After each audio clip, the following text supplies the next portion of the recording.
Gawat, makin panas. Inilah 4 berita politik terbaru hari ini. Berita pertama, diserang fitnah, Anies membahayakan oligarki. Berita kedua, polisi gercep, tangani kasus nasi padang babi. Mega menyindir. Apa babi lebih penting dari Ruhut Sitompul? Berita ketiga, songong benar Luhut. DPR kalau mau kritik cukup japri saja. Apakah rakyat dilarang nyinyir pemerintah? Apakah rakyat dibungkam? Itu cerita lama. Berita ketiga, Anies, Formula E mengecewakan bagi orang-orang yang pesimis.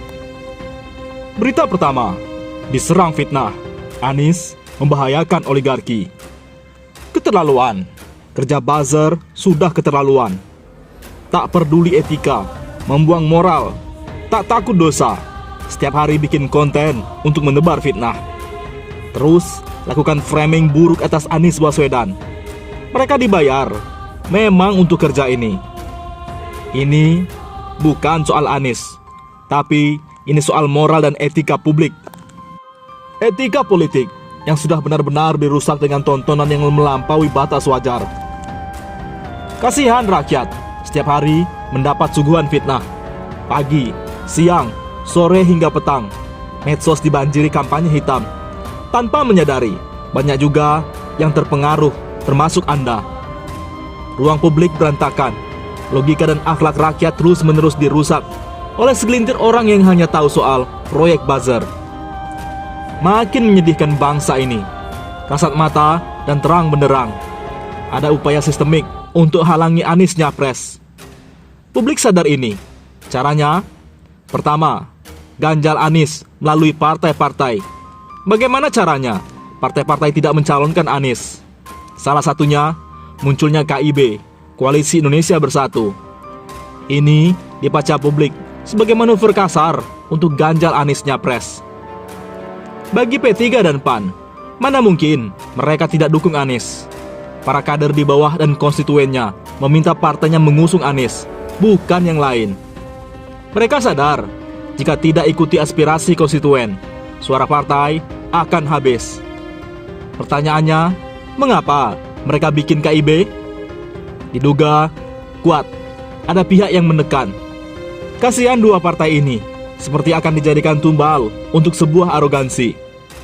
Kedua, cari terus kesalahan Anies sampai bisa jadi tersangka. Satu saja kesalahan didapat, ini akan jadi jurus pamungkas untuk menghentikan Anies nyapres. Jika ini benar-benar dipaksakan, kita tidak tahu bagaimana nasib perpolitikan Indonesia ke depan. Wajah demokrasi akan semakin gelap. Siapa yang kuat akan semakin leluasa berbuat semaunya. Negeri ini akan berjalan semakin menyimpang. Ketiga, hajar Anies di media. Buat opini bahwa Anies berbahaya. Framing bahwa pendukung Anies itu bekas HTI, FPI, dan bekas napi teroris. Pendukung Anies itu radikal. Mereka sebarkan terus ke publik untuk mempengaruhi banyak orang. Kata Anies, tunjukkan satu saja kebijakan Anies yang intoleran, radikal, dan diskriminatif. Satu saja. Kalau Anda enggak bisa buktikan, kenapa Anda masih terus menuduh? Kenapa Anda masih ikut viralkan fitnah itu? Untuk kerja dan bikin framing negatif seperti itu, tidak cukup dengan biaya ratusan juta. Tidak cukup. Itu butuh dana miliaran. Lalu, siapa yang bisa menyediakan uang miliaran itu? Yang pasti, bukan nenek Anda. Apakah patungan para relawan? Dobol. Trimedia Panjaitan kader PDIP sudah mulai bongkar-bongkar siapa pendana di balik para buzzer itu. Dia merasa gerah. 3 strategi yang kasar, kontra demokrasi dan cenderung kejam ini sepertinya akan terus dilakukan untuk memastikan Anies tidak bisa nyapres. Ini adalah cara-cara yang tidak elegan, kasar, dan merusak demokrasi. Kenapa ini semua dilakukan? Karena Anies diyakini potensial menang di Pilpres 2024. Kalau tidak potensial menang, tak akan ada pihak-pihak yang kerja keras untuk jegal Anies. Kenapa? Takut kalau Anies jadi presiden? Karena bisnis oligarki terancam. Hanya itu jawabannya. Bukan negara yang terancam, oligarki yang terancam. Kenapa terancam? Karena banyak dari bisnis mereka yang melanggar dan menabrak aturan. Paham? Simple cara membuktikan jawaban ini. Selama Anies menjadi gubernur DKI, adakah kerugian negara akibat kebijakan Anies? Tidak ada. Selama Anies menjadi gubernur, adakah kerugian oligarki atas kebijakan Anies? Banyak. Anda ingat pulau reklamasi yang disegel? Anda ingat Alexis yang ditutup? Anda ingat kepengurusan apartemen yang diambil dari pengembang dan diserahkan ke penghuni yang notabene rakyat kecil? Anda ingat air bersih yang diambil oleh PT Pam Jaya dari pengusaha oligarki selama puluhan tahun, kemudian disubsidikan hingga 80% ke rakyat? Itu semua untuk siapa? Ya rakyat. Tentu itu merugikan oligarki. Anies pasang badan dan ambil resiko. Anies harus berhadapan-hadapan langsung dengan mereka. Anies harus menghadapi pihak-pihak yang punya komitmen dengan mereka. Demi siapa? Demi Anda yang masih sadar sebagai rakyat. Sekali lagi, ini bukan tentang Anies. Ini tentang siapa yang masih peduli terhadap negara ini. Tentang siapa yang berani ambil resiko untuk menghadapi siapa saja yang berupaya merusak dan membahayakan negara ini. Ini soal patriotisme dan nasionalisme. Ini soal keberpihakan siapa kepada siapa. Kalau mau aman, Anies akan lebih aman jika mau terima kompromi dengan mereka. Terima suap ratusan miliar hingga triliunan. Tapi tidak. Anies memilih untuk selamatkan negara ini. Anies memilih berada bersama rakyat.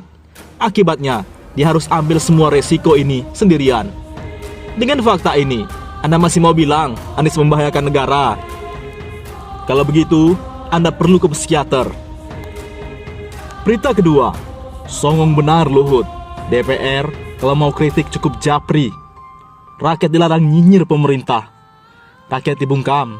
Itu cerita lama. Sebuah musibah besar ketika eksekutif berani bicara songong. Begini ke legislatif di sebuah negara demokrasi terbesar seperti Indonesia. Menteri Koordinator Bidang Maritim dan Investasi Menko Marves Luhut Binsar Panjaitan memperlihatkan kekosongannya saat rapat bersama Badan Anggaran Banggar DPR di Kompleks Parlemen Jakarta Kamis lalu, 9 Juni. DPR yang memang fungsinya adalah sebagai pengawas eksekutif pemerintah, malah oleh Luhut dituding cari popularitas dengan menyampaikan kritik pedasnya. Luhut bahkan meminta DPR gak usah banyak melontarkan kritik di ruang publik. Kalau ada apa-apa, tinggal telepon langsung Luhut alias Japri. Tidak hanya itu, Luhut juga menyatakan rakyat jangan nyinyir pemerintah. Pernyataan Luhut ini dikuliti habis oleh Najwa Shihab. Berita ketiga, polisi gercep tangani kasus nasi padang babi. Mega nyindir, apa babi lebih penting dari Ruhut Sitompul? DPP Partai Rakyat sekaligus Pangkotama Kopatref Petrodes Mega Keliduan menyampaikan rasa kekecewaannya kepada pihak kepolisian. Hal itu karena polisi mengusut masalah nasi padang babi terlebih dahulu dibandingkan kasus kader PDIP Ruhut Sitompul. Mega menyampaikan rasa kekecewaannya melalui akun Twitter pribadinya pada Sabtu 11 Juni. Menurutnya, urusan nasi padang babi diproses dengan cepat oleh kepolisian, sedangkan Ruhut hingga saat ini belum dipanggil. Urusan ketersinggungan babi masakan Padang diproses cepat oleh Polri, Lisio Sigit. Menariknya, Ruhut Sitompul sampai hari ini belum dipanggil, ujarnya, dikutip dari populis.id. Mega pun bertanya, apakah babi lebih penting dari Ruhut Sitompul? Atau memang Papua tidak lebih penting dari Sumatera Barat? Apa babi lebih penting dari Ruhut Sitompul? Atau Papua tidak lebih penting dari Sumatera Barat? Tanyanya. Akhir cuitannya, Mega mengaku bahwa hari ini ia akan kembali ke Polda Metro Jaya untuk menanyakan soal kelanjutan kasus Ruhut. Ia menegaskan, Senin saya ke Polda lagi. Setelah itu, ada salah satu netizen yang bertanya soal rencana Mega membawa massa untuk mendesak Polri usut kasus Ruhut. Kalau Senin datang sendiri, nggak bakal mempan Bung Mega. Apa masih belum waktunya bahwa masa desak Polri usut kasus Ruhut? Tanyanya. Mega kemudian menjawab, kita lihat saja nanti. Mega sendiri sebelumnya memang pernah melaporkan Ruhut ke Polda Metro Jaya atas dugaan penghinaan suku tertentu. Hal itu disebabkan karena Ruhut mengunggah foto editan Gubernur Anies Baswedan mengenakan koteka yang merupakan pakaian adat suku Dani, Papua, melalui media sosialnya. Namun, hingga saat ini, Ruhut belum dipanggil oleh pihak kepolisian untuk dimintai keterangan.